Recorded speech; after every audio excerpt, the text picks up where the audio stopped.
ബോംബെ കിച്ചണിലേക്ക് സ്വാഗതം.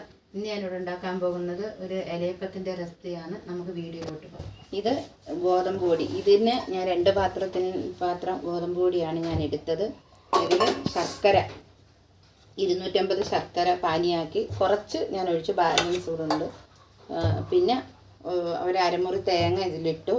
പിന്നെ ഏലക്ക, ചക്കപ്പഴം ഒരു 10 ചക്കപ്പഴം, കൂഴിച്ചക്കയുടെ പഴം 10 എണ്ണം, അതും കൂടി ഇട്ട് ഞെരടി റെഡിയാക്കി വെച്ച മാവാണ് ഈ ഇരിക്കുന്നത്.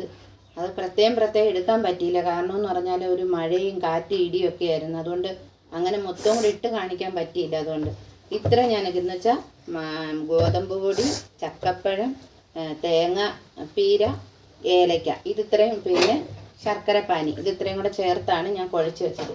അതിൻ്റെ കൂടെ ഞാൻ കുറച്ച് തേങ്ങാക്കൊത്ത് ഞാൻ വറുത്തിടുക അതിൻ്റെ കൂടെ. ഇനി നമുക്ക് തിളക്കാം. തേങ്ങാക്കൊത്ത് ഇട്ട്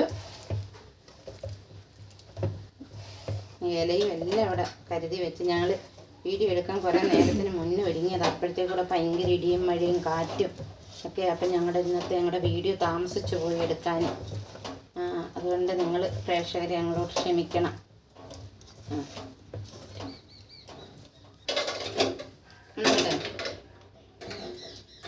എന്താ തീ കത്തിച്ചു, ഇതിലിട്ട് അടുപ്പേ വെച്ചു. ഇനി നമുക്ക് ഇത് പരത്താം. ഇതിലെന്തൊക്കെയാണെന്ന് ഇനി ഞാൻ പറഞ്ഞു തരേണ്ട കാര്യമില്ലല്ലോ. ഇതിനകത്ത് ഞാൻ തേങ്ങാക്കൊത്ത് ഇട്ട് ഇളക്കി വെച്ച മാവാണ് ഈ ഇരിക്കുന്നത്. അത് ഞാൻ ഒരു ഇലയിൽ പരത്തുകയാണ്. നല്ലൊരു ഇലയപ്പത്തിൻ്റെ റെസിപ്പിയാണിത്. നല്ലത് ഓരോരുത്തരും എടുത്ത് ട്രൈ ചെയ്ത് നോക്കണം. നല്ല ഒരു ഇലയപ്പമാണ്. ഞങ്ങൾ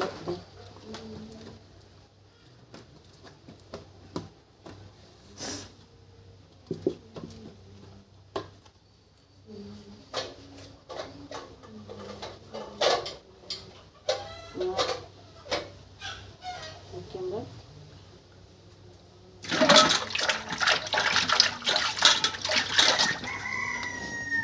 കാണാൻ ഞങ്ങളുടെ ലാസ്റ്റത്തെയാണിത്. ലാസ്റ്റത്തെ ഇനി നമ്മൾ അടുപ്പിലോട്ട് വെച്ച് നമുക്ക് വേവിക്കാം.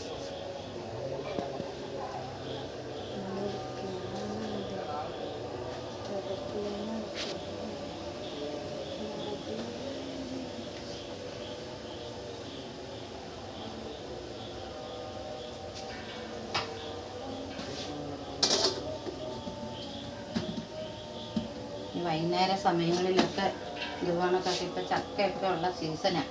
അപ്പം നമുക്ക് ഇങ്ങനെയൊക്കെ എടുത്തു വെച്ച് നമ്മൾ കടകളിലൊക്കെ പോയി അതും ഇതുമൊക്കെ വാങ്ങിച്ച് എണ്ണപ്പലഹാരമൊക്കെ വാങ്ങിച്ച് തിന്നുന്ന ആ സമയത്ത് ഇങ്ങനെയൊക്കെ കുട്ടികൾക്ക് വൈകുന്നേര സമയത്ത് ഇതുപോണക്ക് ഗോതമ്പ് പൊടി, അല്പം ശർക്കരയോ തേങ്ങയോ ചക്കയൊക്കെ ഉള്ള സമയത്ത് ചക്കയൊക്കെ എടുത്ത് ഇങ്ങനെ ഇലയ്ക്കകത്താക്കി പരത്തി കുഞ്ഞുങ്ങൾക്കൊക്കെ വേവിച്ച് കൊടുത്ത് നല്ലതായി. കടകളിലൊക്കെ പോയി എണ്ണയുടെ സാധനങ്ങളൊന്നും മേടിക്കാതെ ഇതൊക്കെയാണ് നല്ല സാധനങ്ങൾ.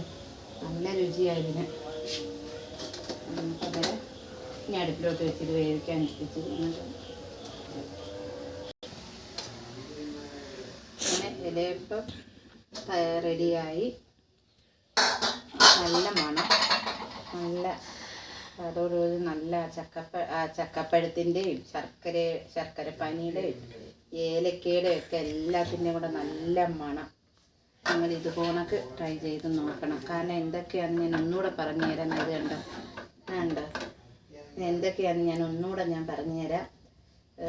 പിന്നെ ചെറിയ 2 കിണ്ണിയിൽ നമ്മൾ കറിയൊക്കെ കോരുന്ന ചെറിയ 2 കിണ്ണിയിൽ 2 ബോളിന് ഒരു ബോള് പോലുള്ള കിണ്ണി, അതിൽ 2 പാത്രം, ആ ബോളിന് 2 പാത്രം കൊള്ളുന്ന ഗോതമ്പ് പൊടി, പിന്നെ ശർക്കരപ്പാനി. ഞാൻ ഇതിവിടെ എടുത്തത് 250 ശർക്കരയുടെ അതിൻ്റെ പിന്നെ ശർക്കര ഉരുക്കിയ വെള്ളമാണ് ഞാൻ എടുത്തത്. അത് 250 ശർക്കര, അതുപോലെ തന്നെ അരമുറി തേങ്ങ, അതുപോലെ തന്നെ ചക്കപ്പഴം ഒരു 10, നല്ല വലിയ ചക്കപ്പഴമായിരുന്നു. അതുകൊണ്ട് 10 ചക്കപ്പഴം, 10 ചുള ചക്കപ്പഴം, പിന്നെ ഏലക്ക, ഇത് ഇത്രയും കൂടാണ് ഞാൻ കുഴച്ച്, പിന്നെ തേങ്ങാക്കൊത്ത് വറുത്തിട്ട് ഇത് ഇത്രയും കൂടാണ് ഞാൻ ഈ ഇലയപ്പം ഉണ്ടാക്കി. സത്യം പറയാൻ നിങ്ങളോട് പറഞ്ഞറിയിക്കാൻ വയ്യാത്ത, സത്യം അത്രയ്ക്കും നല്ല മണം കൊണ്ട് നിൽക്കാൻ വയ്യാത്ത അവസ്ഥയിൽ. ഇതൊന്നും നിങ്ങളെല്ലാവരും ഇത് ട്രൈ ചെയ്ത് നോക്കണം. ഈ പൊടി കുഞ്ഞുങ്ങൾക്കൊക്കെ നമ്മളല്ലാതുള്ള സാധനങ്ങളൊന്നും മേടിച്ച് കൊടുക്കാതെ ഇങ്ങനെയുള്ളതൊക്കെ ഉണ്ടാക്കി കുഞ്ഞുങ്ങളെ തിന്ന് ശീലിപ്പിക്കണം. ഇതൊക്കെയാണ് ആരോഗ്യത്തിനായാലും എല്ലാത്തിനും നല്ല സാധനങ്ങൾ. ഇതൊക്കെയാണ്, ഇങ്ങനെയുള്ളതാണ് കുഞ്ഞുങ്ങൾക്ക് ചെയ്ത് കൊടുക്കേണ്ടുള്ളത്. അല്ലാതെ കടകളിൽ നിന്നൊക്കെ പോയി എണ്ണപ്പലഹാരങ്ങളൊന്നും വാങ്ങിച്ചിട്ട് ഇങ്ങനെയുള്ളതൊക്കെ കുഞ്ഞുങ്ങൾക്ക് ഉണ്ടാക്കി കൊടുക്കാമെങ്കിൽ നല്ല കുഞ്ഞുങ്ങൾക്ക് നല്ല ഹെൽത്തി. എന്നുവെച്ചാൽ ശർക്കരയല്ലേ. അതുകൊണ്ട് നിങ്ങൾ എൻ്റെ ഈ വീഡിയോ ഇഷ്ടമായെങ്കിൽ നിങ്ങൾ ലൈക്ക് ചെയ്യണം, ഷെയർ ചെയ്യണം, സബ്സ്ക്രൈബ് ചെയ്യണം. അടുത്തൊരു വീഡിയോ ആയിട്ട് ഞാൻ വരുന്നതായിരിക്കും. ടാറ്റാ.